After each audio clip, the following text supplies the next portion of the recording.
श्री स्वामी समर्थ. प्रिय स्वामी भक्तांनो, श्री स्वामी समर्थ अमृतवाणी भाग 4 मध्ये तुमचं मनपूर्वक स्वागत आहे.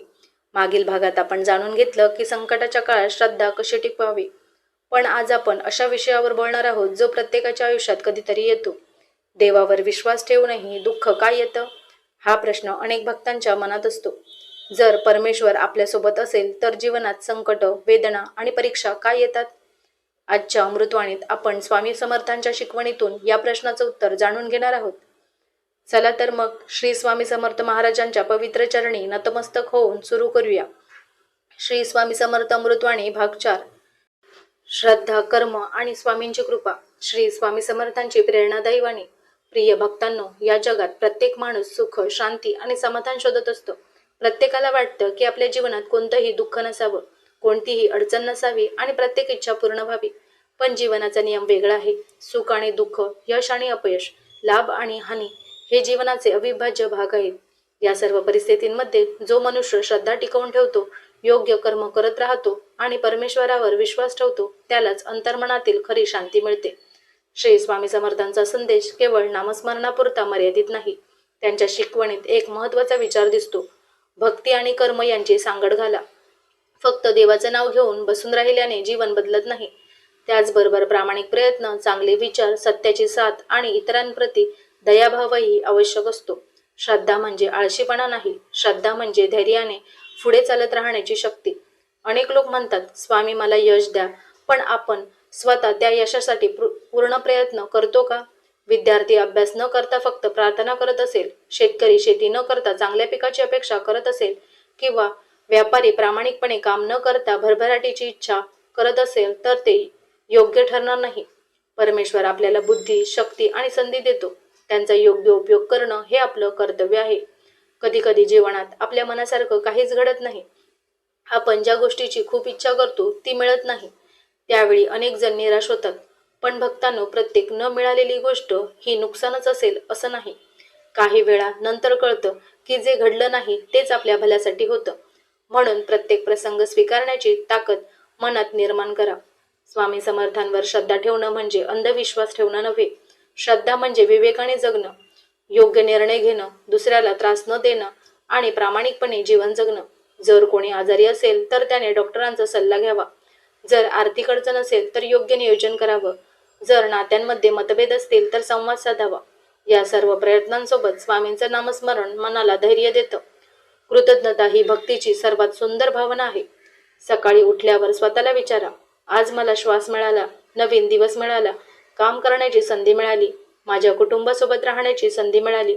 यासाठी मी देवाचे आभार मानले का? जो माणूस रोज कृतज्ञ राहतो त्याच्या मनात समाधान वाढतं आणि तक्रारी कमी होतात. आपल्या बोलण्यातही भक्ती दिसली पाहिजे. कटू शब्द बोलून, दुसऱ्याचा अपमान करून किंवा खोटं बोलून देवाची कृपा मिळेल अशी अपेक्षा ठेवू नका. प्रेमाने बोला, गरजूंना मदत करा, ज्येष्ठांचा आदर करा आणि लहानांवर प्रेम करा. हीच खरी पूजा आहे. प्रिय भक्तांनो, लक्षात ठेवा, प्रत्येक दिवस हा नवीन संधी घेऊन येतो. कालच्या चुका आज सुधारता येतात. कालचं अपयश उद्याच्या यशाचं कारण बनू शकतं. म्हणून भूतकाळाचा पश्चाताप आणि भविष्याची अतिचिंता यामध्ये आजचा दिवस वाया घालवू नका. आजचं कर्तव्य मनापासून करा. जेव्हा मन खचेल तेव्हा काही क्षण शांत बसा, डोळे मिटा आणि प्रेमाने म्हणा, श्री स्वामी समर्थ, श्री स्वामी समर्थ. हा जप करताना मनात एकच भावना ठेवा: स्वामी, मला योग्य मार्गावर चालण्याची बुद्धी द्या, संकटांना सामोरं जाण्याचे धैर्य द्या आणि नेहमी चांगलं कर्म करण्याची प्रेरणा द्या. लक्षात ठेवा, देवाकडे जाणारा सर्वात सुंदर मार्ग म्हणजे प्रेम, करुणा आणि प्रामाणिकपणा आणि सेवा. दुसऱ्याच्या डोळ्यातील अश्रू पुसणारा, भुकेलेल्याला अन्न देणारा, निराश व्यक्तीला धीर देणारा आणि स्वतःच्या अहंकारावर विजय मिळवणारा मनुष्य खऱ्या अर्थाने भक्त असतो. आजपासून एक छोटासा संकल्प करा.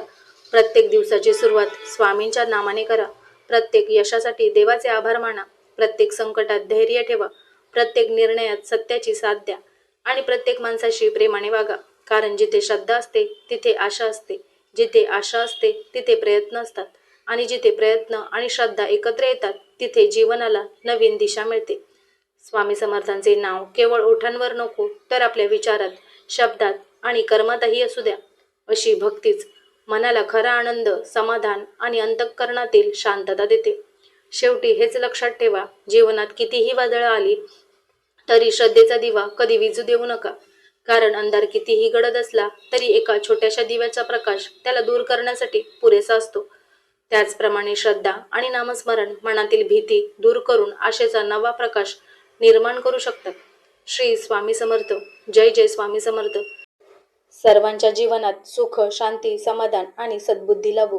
प्रिय स्वामी भक्तांनो, आजच्या श्री स्वामी समर्थ अमृतवाणी भाग 4 मधून आपण जाणून घेतलं की देवावर श्रद्धा असूनही जीवनात दुःख आणि संकट का येतात. लक्षात ठेवा, दुःख हे आपल्या जीवनाचं शेवट नसतं. अनेकदा ते आपल्याला अधिक मजबूत, संयमी आणि परमेश्वराच्या अधिक जवळ घेऊन जाणारं एक साधन असतं.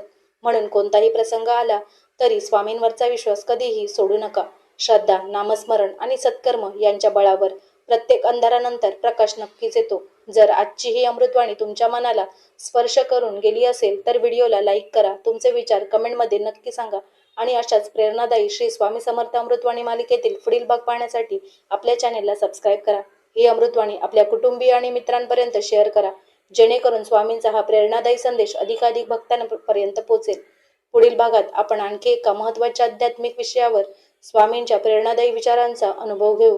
तोपर्यंत श्री स्वामी समर्थ. जय जय स्वामी समर्थ.